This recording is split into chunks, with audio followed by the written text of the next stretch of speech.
Xiaomi has been working with Leica for years now, with their first collaboration being on the Xiaomi 12S series. Most noticeable, of course, the Xiaomi 12S Ultra. And Vivo? They've been working with Zeiss ever since the Vivo X60 series. In that time, both have grown a lot, and in general both phones have grown a lot in terms of hardware and of course computational photography, or in cases AI, helping to improve pictures in terms of quality. But often when it comes to comparisons, it's somewhat of a rinse and repeat, especially if it's two brands that you recently already compared to each other. This somewhat still counts for a comparison between the Vivo X200 Ultra and the Xiaomi 15 Ultra. But nonetheless, there are some changes to both of these that makes it more interesting to compare. But also a hard comparison because preference is one of the leading things that will play a major role in a comparison like this. So let's compare the Vivo X200 Ultra versus the Xiaomi 15 Ultra.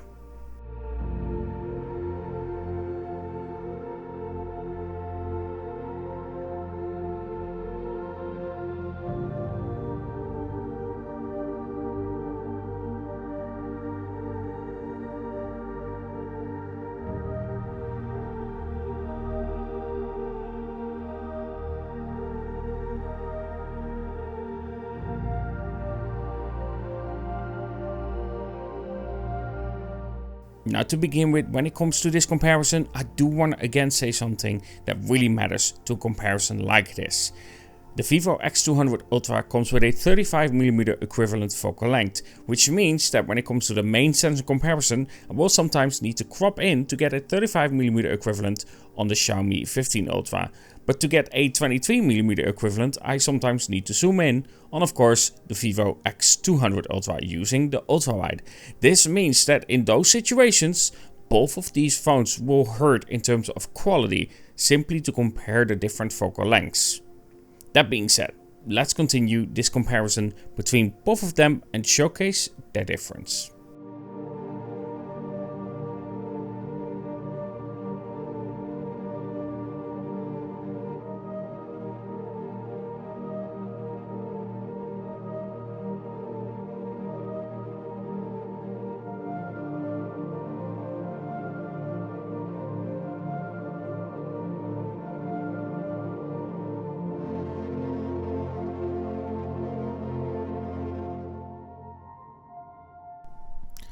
And their differences? If we ignore the varying different focal lengths, it's pretty obvious that in auto mode, Xiaomi tends to lean towards a bit of a darker image, but also adds a touch more contrast to the overall shot. That means that with certain elements like buildings, textures and color separation, it stands out more distinctively. Because of that approach, you will also start noticing a bit more natural depth in Xiaomi's rendering. And truth be told, Xiaomi has been excellent with this for quite some time. Though I will say, by default on the latest generation, it does seem to brighten the shots up more compared to, for instance, the Xiaomi 14 Ultra and even more so the Xiaomi 13 Pro. And yes, I'm shooting here in authentic with Xiaomi and natural size with Vivo. The sharpness for the Vivo is -100 and the brightness is -15 and the contrast is +10. Now the way these two phones render their image, it's like day and night, but I have to give credit to Vivo and especially the latest Vivo X200 Ultra. It's taken a slightly different approach. We're seeing a better color contrast, slightly deeper shadows, and yet it holds on to that unmistakable Vivo look. You know the one, the rich dynamic range, those bold, sometimes real greens and blues, and in a place like Purchase Garden, that can really come to life, depending on what you value in your photography.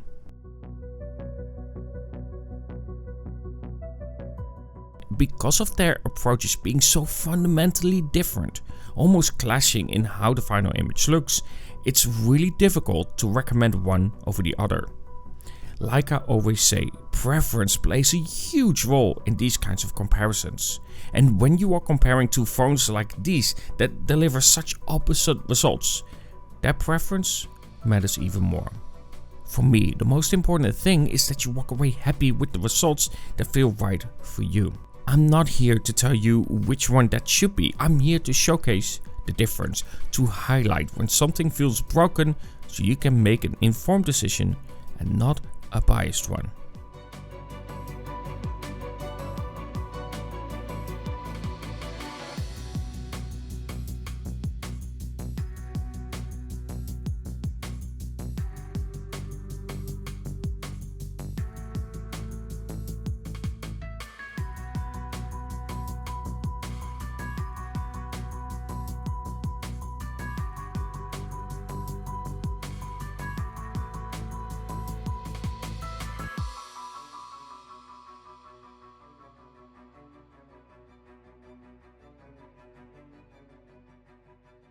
And one of those faults I do have with Xiaomi is in low light.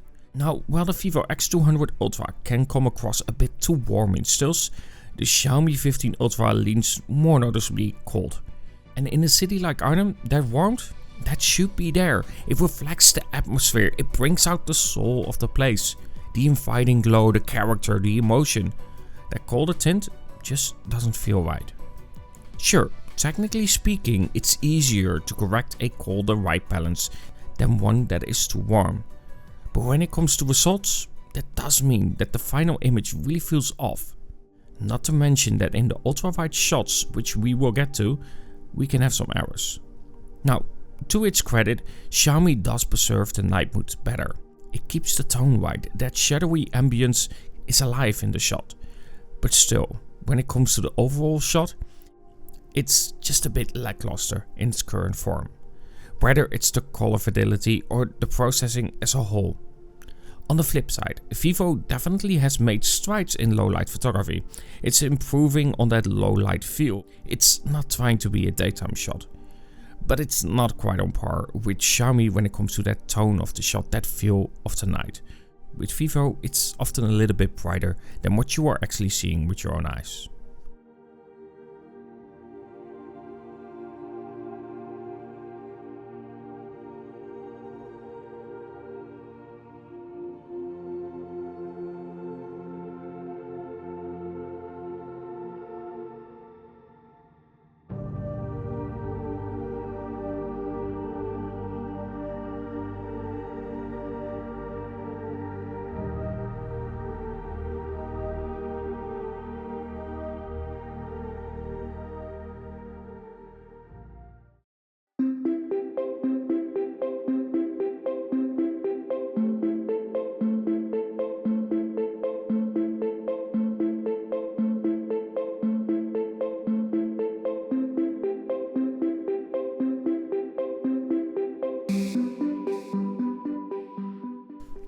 And now we have to talk about zoom capabilities. Technically, with Xiaomi there's something else to consider. You can pull in the telephoto because we do have that extra sensor on board, something that Vivo simply doesn't match in the same way. That means from time to time, if the scene calls for it and the composition works better with it, I'll showcase using the telephoto, which is a 70mm standard. And when I switch to of course the periscope, it's 100mm on the Xiaomi. On the Vivo side, it starts at that 85mm equivalent, and of course I can go above it, but that is digital crop. Now, when we talk about the part of this comparison, a lot of it might sound very similar. Vivo tends to be brighter, more saturated, and yes, more processed when using auto mode. Xiaomi on the other hand leans towards that more natural look, more muted with a nicer contrast. But that doesn't necessarily mean it reflects the actual reality of the scene itself. And that can either help or hurt the shot, depending on your style of photography. Now, when we compare the hardware, things do get a little bit more interesting. Both use that same large HP9 periscope sensor, but the way that each uses it is where the difference begins. Because of the variation of the focal length, it's not always easy to match both perspectives perfectly. But when I zoom in further, I will try to align them as much as I can. Result-wise, the story is pretty similar to the main sensor. That said, Xiaomi sharpens the image more noticeably when it comes to using their periscope compared to the main sensor. And that does make a difference in how the image feels. Sometimes I would say it over-sharpens quite a lot, introducing what looks like detail, but it really isn't there, it's artificial. But if we set aside the color differences and the extra sharpening in the processing, The results at the end are very close. Though I'll admit, I personally really enjoy the telephoto on the Xiaomi. It gives me a comfortable focal range, especially for subjects like flowers, where Vivo doesn't have that floating lens, with of course that 70mm equivalent. Whether that is a miss or not, again, really depends on what your preference is when it comes to your style of photography.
Okay, 60 frames per second, 14 versus 14.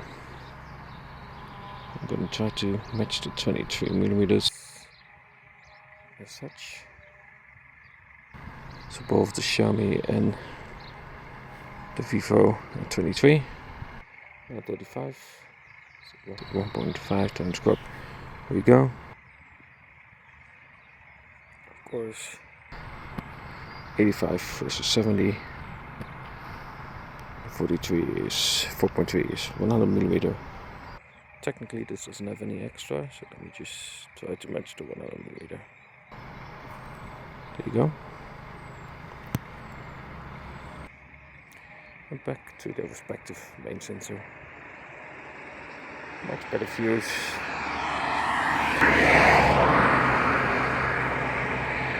Naturally, then I would have my own city. Okay, 60 frames per second on both the Xiaomi 15 Ultra and the X200 Ultra. Ultra wide on both.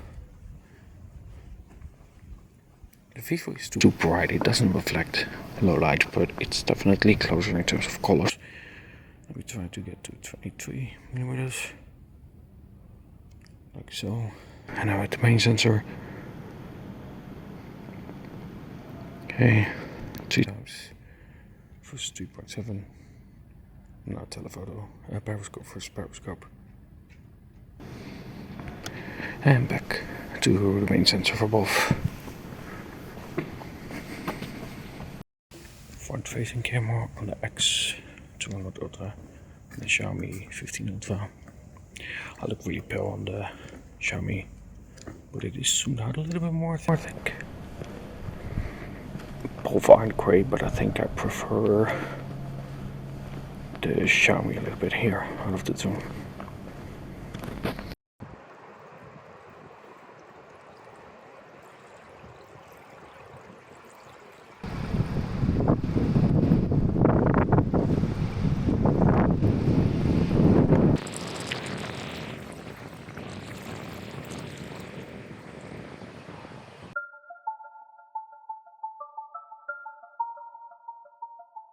Portrait photography. This is honestly the hardest for me, and there are a few reasons for that. First, I don't really like post shots or model shots. Not only is it not my strength, but also for most people, it feels unnatural. Sure, there are a few exceptions. Some portraits really work, but for me, a more natural shot, like for instance this shot that I've taken on the X100 Ultra, feels far more genuine. That said, taking pictures of people itself on a phone, it can feel a little bit of suspect. You can risk coming across, well, creepy. So to find the middle ground, I started letting my brother take shots of me when possible, and at the Air Museum of Arnhem, I had some kind folks agree to let me capture some portraits of them as well. From that experience, especially in those lower light conditions that I did at the Open Air Museum, one thing has become clear. Neither phone is particularly fast in portrait mode. The shutter lag is noticeable, it just takes a little bit too long, but Vivo is a little bit faster, I think. And again, Xiaomi struggles here. The shots, they just miss the mark when it comes to the color. Now yes, it does have a beautiful warm hue here, but the Xiaomi doesn't really have anything of that.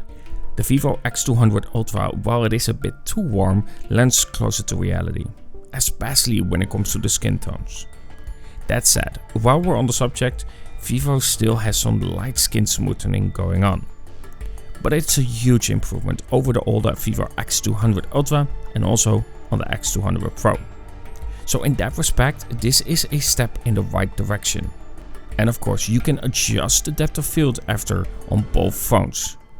Still, I don't understand why Xiaomi is struggling so much when it comes to portrait mode and the skin tones. Especially when you compare it to something like the Xiaomi 13 Pro, where you could get amazing portrait shots like this. So why is it such a step back when it comes to portrait shots these days? I have no idea.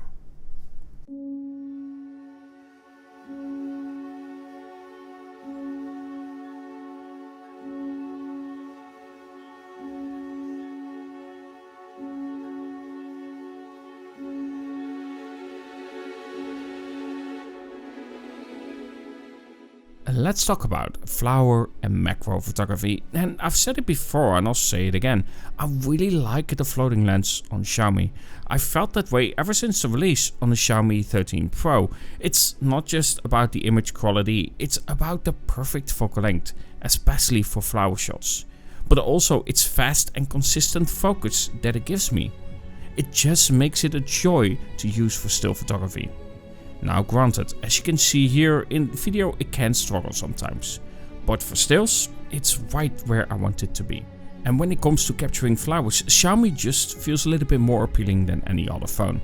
Yes, I've talked about how Vivo has improved the color contrast, and it has, but Xiaomi still holds the edge on how it renders those scenes.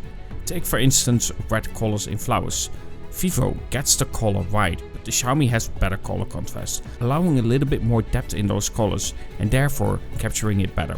Now when we talk about macro mode, that same logic applies, but the approach is quite different.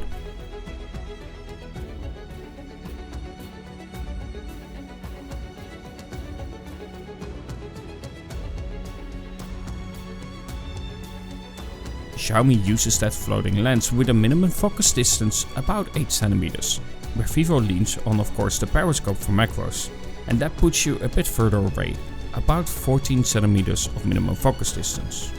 In terms of consistency though, both perform really well. Still, with Vivo sometimes I need to switch to a wider focal length to lock in the focus and then afterwards use the periscope. It's an extra step, but then it will get that focus right. Meanwhile, with the Xiaomi you are technically limited to 140mm because it's a 2x crop on the telephoto. It doesn't allow you to do more. But on the Vivo you could go all the way up to 460mm.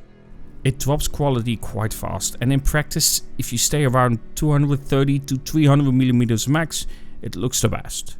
But because Xiaomi can focus that much closer, it will end up roughly the same in terms of magnification and macro distance. Now there's one thing worth noting. The Vivo sometimes can add a artificial look to its macro shots. It really depends on the lighting and the subject, but it's there. And since we're using auto mode, there's really no way to turn that off. But if you do want more control, less processing and a more natural look, we gotta talk about RAW photography.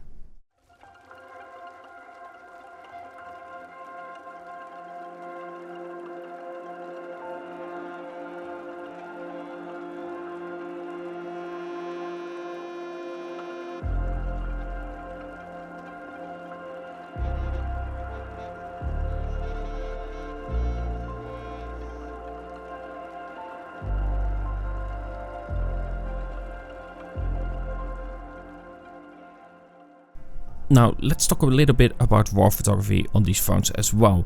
When it comes to RAW photography, both phones strip away the heavy processing and gives you a clearer shot on what the lens actually see versus what the phone wants you to see. It doesn't have computational photography, it doesn't have anything to really help it out to make a difference. A few notes though when it comes to shooting RAW on both of these phones. When it comes to Vivo, all lenses support up to 50 megapixel resolution, but with Xiaomi, that full 50 megapixel resolution for RAW photography is limited to the main sensor. There however is a caveat when it comes to Vivo as well. Once you push it above that 500 ISO, it will start giving you a 50 megapixel JPEG resolution, but the RAW shot is 12.5 megapixels. This is simply because of pixel binning.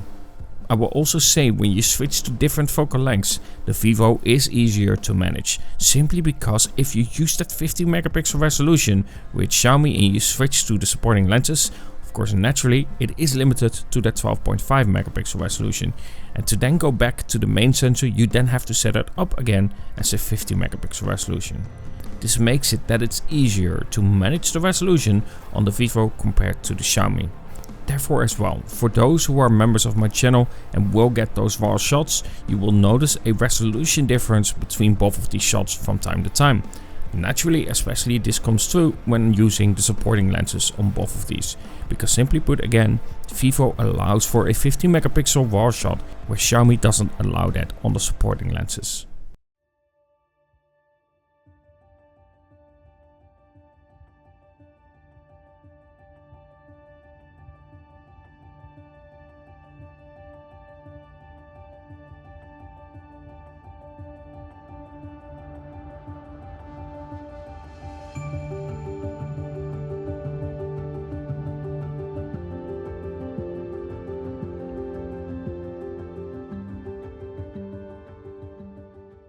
Ultra wide. Realistically, this is the sensor I probably use the least, and that's often because of one simple reason: the difference in quality. It's also harder to find shots that actually naturally fit the shot that I like, especially when you look at the main sensor on most phones being fairly wide already. That said, with the new Vivo X200 Ultra, things do get interesting, because we now have the largest ultra-wide sensor ever put into a phone. Now, if you compare the two, Xiaomi is facing an uphill battle. Vivo packs a 1/1.2 inch sensor size, while the Xiaomi uses a much smaller 1/2.76 inch sensor size this year. And on top of that, the Vivo lens opens at an f-stop of 2.0 compared to an f-stop of 2.2 on the Xiaomi. On paper, Vivo easily should outperform Xiaomi in terms of image quality, and realistically, yes it does. But again, for me, the best quality doesn't always win. What I'm chasing is the feeling, the mood, the moment of connection. And in that sense, the same conversation I had about both phones on the main sensor applies here too. Still, stepping outside my usual non-technical lens for a moment, it's clear that in terms of quality, Xiaomi can't keep up here. It's worth mentioning too that Xiaomi made another change. While the Xiaomi 14 Ultra had a wider 12mm focal length, the Xiaomi 15 Ultra now uses a 14mm equivalent as well, with a smaller sensor. But let's be fair here as well. Xiaomi is working with 4 rear sensors here, and with the large HP9 sensor sitting at the back next to the ultra wide, the main sensor, and of course the floating lens, there's only so much physical space you can work with. Something had to give. Whether that's a compromise you mind, well, that's up to you. Now I do want to circle back to something that I mentioned earlier. The Xiaomi 15 Ultra can have some artifacts in the sky. Now, this only happened once so far. Just above the church itself, you will see visible blotches in the sky. And I have to call that out, because when it comes to the iPhone 16 Pro, I had similar issues with the ultra wide. Almost every shot had that same problem. I called that out, so I have to do the same here as well.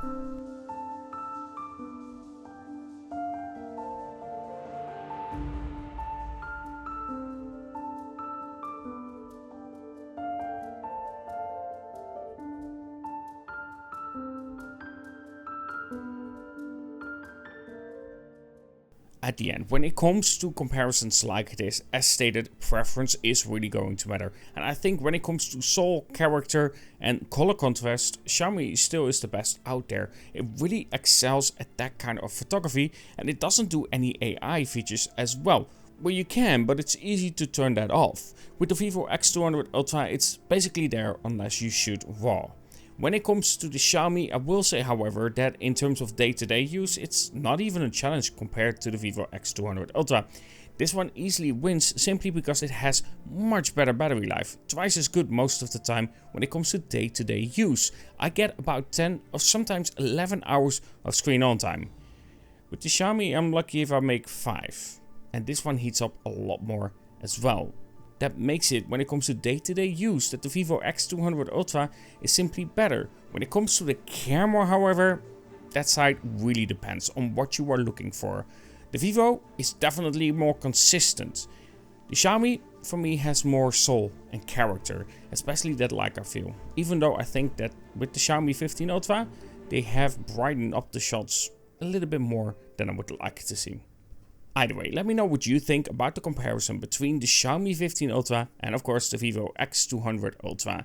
Let me know which has your pick out of these two, because I think that's really interesting as well to have that conversation about which one has your preference. No fanboy stuff, just your opinion, looking at the pictures. That's the best way to go about it.